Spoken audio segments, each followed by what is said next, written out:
इस देश के लोगों ने नरेंद्र मोदी जी को भारी बहुमत देके जिताया था।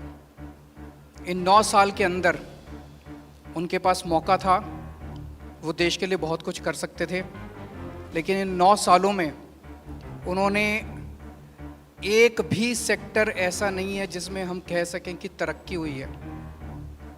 हर सेक्टर को बर्बाद करने में उन्होंने कोई कसर नहीं छोड़ी।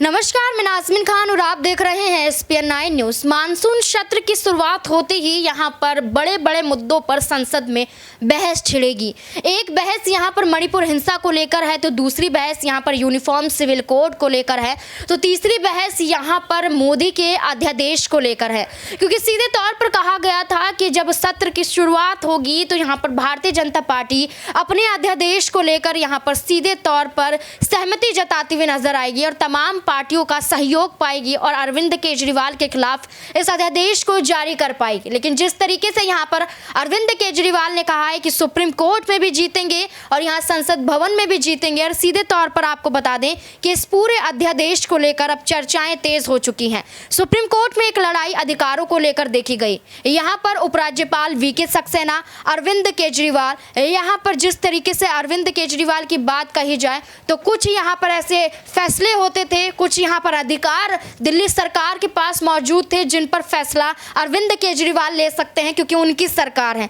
लेकिन इसके बावजूद यहाँ पर एक षड्यंत्र रचा जाता है और उपराज्यपाल VK सक्सेना को यहाँ पर केंद्र सरकार के इशारों के तहत भेजा जाता है, जो अरविंद केजरीवाल के कामों में एक तरीके से टांग अड़ाने का काम करते हैं। और सीधे तौर पर आपको बता दें कि अरविंद केजरीवाल के खिलाफ अब अध्यादेश को लेकर संसद में जाने की मोदी सरकार बातचीत करते हुए नजर आ रहे हैं। लेकिन यहाँ पर अरविंद केजरीवाल ने तमाम विपक्षी पार्टियों का सहयोग पाया और सीधे तौर पर कहा कि संसद में भी जीतेंगे और सुप्रीम कोर्ट में भी अपनी जीत दर्ज करते हुए नजर आएंगे। इसी अध्यादेश को लेकर क्या कुछ यहाँ पर अरविंद केजरीवाल कहते हुए नजर आ रहे हैं, देखिए इस रिपोर्ट में। दोस्तों, 11 मई, आज 11 जून है, आज से 1 महीने पहले 11 मई को देश की सर्वोच्च अदालत, सबसे बड़ी अदालत सुप्रीम कोर्ट की भी कॉन्स्टिट्यूशन बेंच, उसने आदेश पारित किया दिल्ली के लोगों के हक में। और उसके 8 दिन के बाद, 1 हफ्ते के बाद 19 मई को देश के प्रधानमंत्री ने सुप्रीम कोर्ट के आदेश को खारिज कर दिया। दोस्तों, देश की सबसे बड़ी अदालत के फैसले को प्रधानमंत्री ने खारिज कर दिया। प्रधानमंत्री कहते हैं मैं सुप्रीम कोर्ट को नहीं मानता। देश के प्रधानमंत्री कहते हैं मैं सुप्रीम कोर्ट को नहीं मानता। 75 साल के भारत के इतिहास में पहली बार एक प्रधानमंत्री आया है जो कहता है मैं सुप्रीम कोर्ट को नहीं मानता। पूरे देश के लोग स्तब्ध हैं। पूरे देश के लोगों को यकीन नहीं हो रहा, इतना अहंकारी प्रधानमंत्री को इतना अहंकार। प्रधानमंत्री कहता है मैं सुप्रीम कोर्ट को नहीं मानता। देश के गली गली में चर्चा हो रही है, घर घर में चर्चा हो रही है, ये मोदी जी को क्या हो गया, इतना अहंकार हो गया इनको, इतना अहंकार हो गया इनको। दोस्तों, देश के अंदर अब जनतंत्र खत्म हो रहा है, इसी को तानाशाही कहते हैं। जब देश का प्रधानमंत्री कहता है मैं सुप्रीम कोर्ट को नहीं मानता, इसी को तानाशाही कहते हैं, इसी को हिटलर शाही कहते हैं, जनतंत्र खत्म होना कहते हैं। मैं बताना चाहता हूं आखिर इस सुप्रीम कोर्ट के आदेश में ऐसा क्या है। सुप्रीम कोर्ट ने ऐसा क्या कह दिया कि प्रधानमंत्री जी कह रहे हैं कि मैं सुप्रीम कोर्ट के आदेश को नहीं मानता। सुप्रीम कोर्ट ने अपने आदेश में बोला कि भारत एक जनतंत्र है, भारत में जनता सुप्रीम है, जनता अपनी सरकार चुनती है, उस सरकार को जनता के काम करने का पूरा अधिकार होना चाहिए।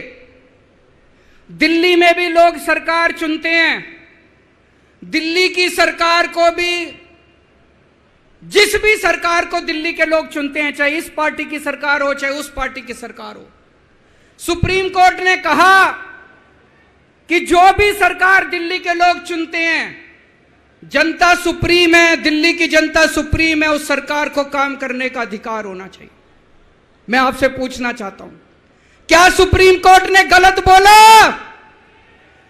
क्या प्रधानमंत्री को सुप्रीम कोर्ट का आदेश मानना चाहिए? मोदी जी कहते हैं मैं सुप्रीम कोर्ट का आदेश नहीं मानता। मोदी जी ने अध्यादेश पारित कर दिया और सुप्रीम कोर्ट के आदेश को खारिज कर दिया। मोदी जी का अध्यादेश क्या कहता है? प्रधानमंत्री जी ने यह जो अध्यादेश पारित किया, यह क्या कहता है? मोदी जी का अध्यादेश कहता है कि अब दिल्ली के अंदर जनतंत्र नहीं होगा, अब दिल्ली के अंदर तानाशाही चलेगी, अब दिल्ली के अंदर जनता सुप्रीम नहीं है, अब दिल्ली के अंदर एलजी सुप्रीम होगा। अब दिल्ली के अंदर चाहे जनता जिसको मर्जी वोट दे, चाहे जनता जिसकी मर्जी सरकार बनाए, प्रधानमंत्री जी कहते हैं सरकार तो मैं ही चलाऊंगा, मेरी तानाशाही चलेगी, अब जनता सुप्रीम नहीं है, जनता की नहीं चलेगी, जनता की सरकार की नहीं चलेगी। प्रधानमंत्री जी कहते हैं एलजी के जरिए मैं सरकार चलाऊंगा। 26 जनवरी 1950 को हमारे देश का संविधान लागू हुआ। बाबा साहब अंबेडकर ने संविधान बनाया। बाबा साहब अंबेडकर ने अपने संविधान में लिखा कि इस देश के अंदर जनतंत्र होगा, जनता सुप्रीम होगी। आज प्रधानमंत्री जी ने भारत के संविधान के परखच्चे उड़ा दिए, प्रधानमंत्री जी ने भारत का संविधान बदल दिया। प्रधानमंत्री जी कहते हैं अब जनता सुप्रीम नहीं होगी, अब एलजी सुप्रीम होगा। जनता सुप्रीम नहीं होगी, अब प्रधानमंत्री सुप्रीम होगा। प्रधानमंत्री जी कहते हैं अब दिल्ली की जनता की वोट की कोई कीमत नहीं होगी। यह तो सरासर अपमान है दिल्ली के लोगों का। प्रधानमंत्री जी कहते हैं दिल्ली की जनता जिसको मर्जी वोट दे, उस वोट की कोई कीमत नहीं है। दोस्तों, ये बीजेपी वाले रोज मेरा अपमान करते हैं, मेरे को गालियां देते हैं, गंदी गंदी गालियां देते हैं। मेरे को अपने मान और अपमान की कोई चिंता नहीं है, मैं कोई परवाह नहीं करता, मैं इनको वापस गाली नहीं देता, मेरे को गाली गलौज नहीं करनी आती, मेरे संस्कार नहीं सिखाते। मैं 24 घंटे अपने काम में व्यस्त रहता हूं, मेरे को काम से मतलब है। आप लोगों ने मेरे को इतना मौका दिया, इतनी जिम्मेदारी है, 24 घंटे काम करता हूं। ये लोग मेरे को जितनी मर्जी गाली दे लें, लेकिन इस बार इन लोगों ने आपका अपमान किया है, आपकी वोट की कीमत, आपका वोट का अपमान किया है। यह मैं बर्दाश्त नहीं कर सकता, आपके अपमान को मैं बर्दाश्त नहीं कर सकता, इसको किसी हालत में नहीं होने देंगे। दिल्ली के लोगों के वोट का जो इन्होंने अपमान किया है, मोदी जी ने तमाचा मारा है दिल्ली के लोगों को, इसको बर्दाश्त नहीं कर सकते। इसको ठीक करा के रहेंगे, इस अध्यादेश को खारिज करा के रहेंगे, सुप्रीम कोर्ट के आदेश को पालन करा के रहेंगे। करेंगे कि नहीं करेंगे?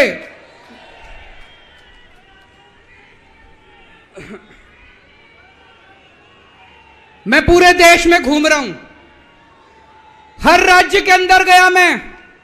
पिछले दिनों पूरे देश के अंदर घूम रहा हूं, सारी पार्टियों के नेताओं से मिला।